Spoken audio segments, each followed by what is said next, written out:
Во саботата на последниот предизборен ден во амбасадата на САД стигнало предупредување од припадник на една политичка партија дека во изборите се вклучени вооружени и за изборно насилство подготвени луѓе кои имале кривично досие.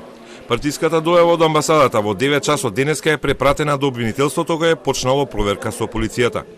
Добиено е известување од страна на оперативниот штаб, доставено од страна на амбасадата на САД, во кое известуваат дека едно лице од политичка партија на 16.10.2021 година се обратило до нив и споделило информација дека 83 лица кои биле повеќекратно осудени сторители на кривични дела и се на слобода, добиле огнено оружје со цел попречување на изборниот процес, како и дека друго лице, познат сторител на кривични дела, поседува оружје и дека на денот на гласањето ќе изврши кривични дела со кои ќе го загрози животот и телото на лица, членови на политичка партија.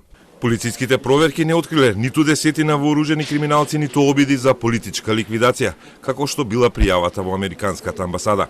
Преземени се сите мерки и активности во координација со Агенцијата за разузнавање и Агенцијата за национална безбедност и досега нема никаква потврда на изнесеното. Апелираме до граѓаните да не се вознемируваат и слободно да го искористат гласачкото право. МВР ги презема сите мерки да ја гарантира безбедноста и зачувувањето на јавниот ред и мир.